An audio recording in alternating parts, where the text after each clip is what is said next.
You are listening to Bound by Death's Sorcerer, written by Akumah and voiceover by Sara. Akumah Audiobooks. Chapter 17, A Cloak of Shadows. The obstacle chamber had become a battlefield of corpses. Pulverized tortoise shells, obliterated bits of bats, and frozen chunks of slimes littered the icy wasteland. Screams pierced the frigid air. On one side, hundreds of bats had been battered to smithereens, dozens of slimes and tortoises pulverized. The few that remained alive continued to battle in grief-stained rage and animal desperation, driven to throw themselves into certain annihilation on behest of the core hidden unseen far, far below. On the other side, Tyler was beginning to break a sweat. 7 souls harvested. Harvested souls, 206.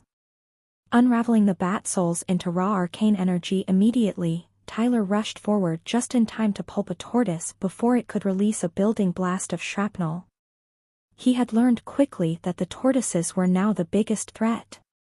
His mace made quick work of bats, allowing him to easily obliterate any number of them at a time, and the slimes were really more of a terrain obstacle than an active threat. The tortoises, on the other hand, took most of his attention. They were slow and easy to kill, but as soon as he came within range of one, he either needed to get as far away as possible or finish it off. The latter turned out to be far more practical. Soul harvested. Harvested souls, 200. Tyler didn't allow himself to rest. Lifting his enchanted mace, he dashed forward into the very last remaining cluster of bats. 2 strikes. 1 strike to freeze them, the second to shock and shatter them. It worked like a charm, and only 1 bat managed to make it out of the frost and lightning unscathed, flapping away to sulk in the far corner. Looking around, Tyler steadied his rapid breathing. No tortoises, and no slimes. It seemed he had finally cleared the room, except for the 1 bat that got away. Tyler eyed it with no small degree of avarice. Perhaps the dungeon will give a reward for a full clear. The bat almost seemed to cower as Tyler advanced. Sorry, but you deserve it. Lashing out, Tyler caught the small monster directly in the spray of freezing mist, but instead of striking again, he allowed it to plummet to the ground. The way it crunched under his heel was rather satisfying. Shutting his eyes, Tyler took a deep breath. It was over. He hadn't just cleared the room, he had cleared the entire area of the dungeon. Just a few steps away was another engraved stone door, its iron lever beckoning to him. Tyler opened his eyes. Where was his chest? A single small slip of yellowed parchment wafted down from above. Frowning, Tyler stepped forward, reaching out and snatching it out of the air. Turning it over, he inspected the angular, alien script. It was reminiscent of the writing in his Receptor in the sense that it was distinctly foreign in comparison to Vistani writings, yet he could read it at a glance, and yet, it was clearly a completely different language at the same time. A new magical limb attached itself to Tyler's spirit. Binding thread, rank 1 enchantment. Tyler's frown faded as the slip of parchment crumbled to ash. It wasn't what he had come to expect, but he wouldn't say no to another spell. So far, his summon had proven quite useful. Speaking of which, he should come up with a name for the elemental creature. A thought for another time. For now, Tyler would investigate the rest area. Storing his crab mace in his inventory, he approached the doorway and pulled on the lever. The stone slab groaned open just as expected, and Tyler cautiously ventured inside. This time, he wasn't startled when the door closed shut behind him. It was a bit inconvenient that the rest areas didn't seem to allow him to backtrack, but that was undoubtedly the point. His understanding was that approximately 1 in 4 rest areas contained an additional exit to the surface, though the proportion could significantly vary, and delvers sometimes cleared a dozen areas before finally resurfacing. Tyler hoped he wouldn't be forced to suffer through that sort of ordeal, especially on his first delve. but it would be what it would be, and by now, he had a little momentum. The room Tyler now found himself in was covered wall to wall in thick, roughly cut wood beams, suddenly reminding him of a fanciful cottage in one of his father's children's books. Tyler grimaced. He remembered the pictures being nice, but he vaguely recalled that the story his father told had given him nightmares. In any case, there was also a crude rug, a low, square table, and a small, simple couch, which Tyler immediately wished he could bring back to his apartment. The kids would love it. If I can ever return there. Tyler's mood soured once more as he thought back to the very reason he was in the dungeon in the first place. Fortunately, the logs piled against a brick chimney promised at least a small degree of temporary comfort. Approaching the stack, Tyler glanced over to his flaming summon. Can you light these once I put a few in the fireplace? The little ball of fire bobbed up and down in affirmation. Turning back to the fireplace, Tyler took a few of the smaller pieces of wood from the pile and stacked them haphazardly into a configuration which would allow a good amount of airflow. On a whim, he added some of the larger logs as well. It's not like anyone else will need it. And if they do, surely the dungeon will provide. All right, it's ready. Tyler watched in delight as the flame darted into the center of the logs, sparking and sputtering against the smaller bits of kindling. A few seconds later it darted back to his side, and Tyler knelt down before the fireplace as mundane fire spread throughout the kindling. As he warmed his hands in front of the growing glow, Tyler turned to look at his summon. So, what should I call you? The flame drifted slowly closer, and Tyler frowned. I guess I could throw out a bunch of names and you tell me if you like them? And then we can compare them side by side until you have a favorite? Tyler frowned. Wait, no. We could be more efficient. How about I keep saying names, and then you tell me whether the new name is better than your favorite so far? And if it is, that becomes the new favorite. Got it? The flame bobbed up and down. All right. How about Scarlet? Several dozen names later, and it looked like Scarlet had stuck. Leaning back, Tyler chuckled weakly. So, do you want to just stick with Scarlet? The fiend bobbed up and down happily, and Tyler shook his head. Well then, Scarlet, does that mean you're a girl?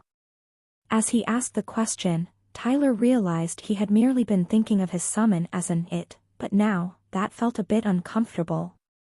Scarlet seemed to waver for a few seconds before bobbing up and down again. Tyler furrowed his brow. Okay, this sounds a bit silly, but are you sure? This time, Scarlet wiggled horizontally, and Tyler chuckled again. But you want to be? Tyler's question was answered with a vertical bobbing, and he sighed. Well then, so be it.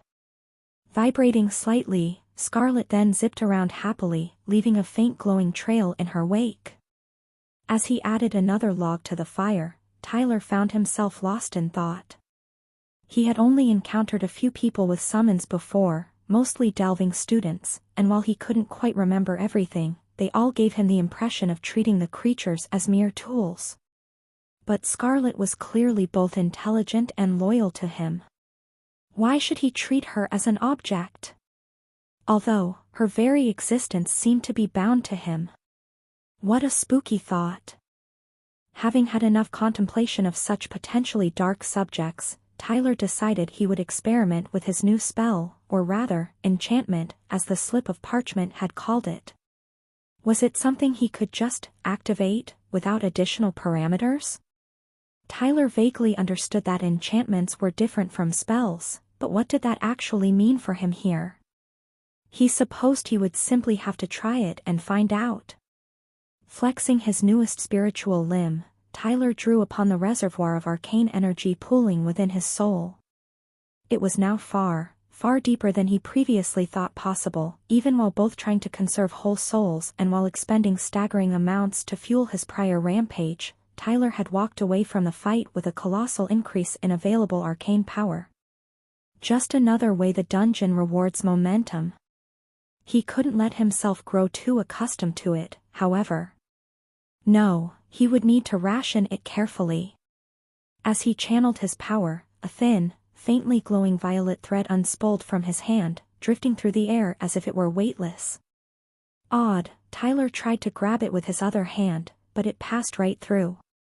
Frowning, he tried again, this time willing the spell to allow him to grasp it. This time, it worked, allowing him to coil the slick, smooth thread around both hands. Tyler grinned. This could certainly be useful. Unspooling the thread further, Tyler tied it into a basic knot. It worked just like as he expected, but trying to untie it turned out to be rather difficult, as the knot was both small and slippery. Could he perhaps control the thread more directly? Concentrating, Tyler willed the thread to loosen and untangle itself, and the spell obeyed his command exactly. Maybe a little too exactly, as he found it quite difficult to get it to do what he wanted. Instead, he found himself trying to mentally puzzle out how he would have to bend and flex if he himself were the string. Finally, he worked the knot loose enough that he could pull it apart with his fingers. I'll have to work on controlling it better. With that thought, Tyler decided to test it on other objects. Grabbing a log from the unlit pile, Tyler attempted to wrap the thread around the middle, while also making sure to send his will to the spell directly. Looping the thread around it, Tyler nodded to himself. The spell was only consuming a tiny amount of arcane energy, even the flow through his hands was barely perceptible. Tyler attempted to dismiss the spell. Finalize enchantment? He wasn't expecting the luminous silver letters looming within his mind. Furrowing his brow, Tyler considered the question.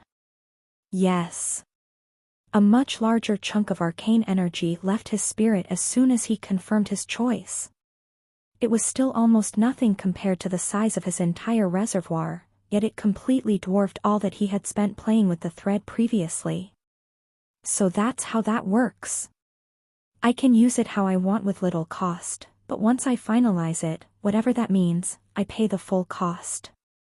Curious, Tyler inspected the log. Nothing seemed different about it. Frowning, he tried to add it to his inventory, but he didn't even get the sensation of resistance that the bone spear had given him. The log remained perfectly mundane. A thought occurred to Tyler. Grabbing a second log, Tyler bundled the two together, then conjured the thread again. Looping the thread around both of them, he tied a crude knot before repeating the enchantment process. This time, the change was obvious, if not necessarily visible. When Tyler tried to pull the bundle apart, it wouldn't budge. Grinning, Tyler tried again with all his might. While the two logs shifted slightly, they stayed firmly bound. Tyler's grin grew wider. Yeah. This is definitely super useful. He could already see how it would make the basic mechanism of his class far more convenient, and that was just the beginning.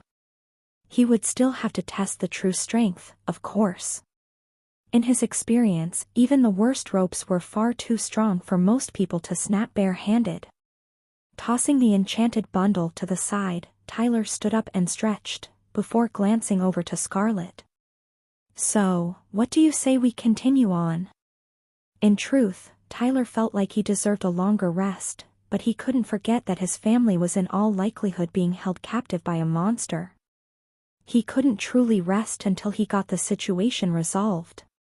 Scarlet bobbed up and down rapidly. Tyler smiled at her. Thinking of his summon as another person wasn't just the right thing to do, it might also help him feel less isolated and alone. Nodding to reassure himself, Tyler stepped over to the stone door marking the exit. Buttoning up his cloak again, he then raised the hood and conjured his mace. He intended to first use the stealth ability of the cloak to gather reconnaissance, but he also needed to be prepared in case of an immediate attack. After taking several deep breaths, he pulled the lever and stepped back. The first thing he noticed was that whatever area was on the other side wasn't just hot, it was humid. Just the first waft of air was enough to assure Tyler that the climate would be the polar opposite of the ice caverns. He was already regretting the design of his cloak. The second thing he noticed were the noises. Over the coarse grinding of the stone, Tyler could clearly make out the sounds of battle. Screeches, scrapings, and the sounds of violent impacts split the darkness with such volume that he was amazed he couldn't hear it before. Among them was a pained human cry.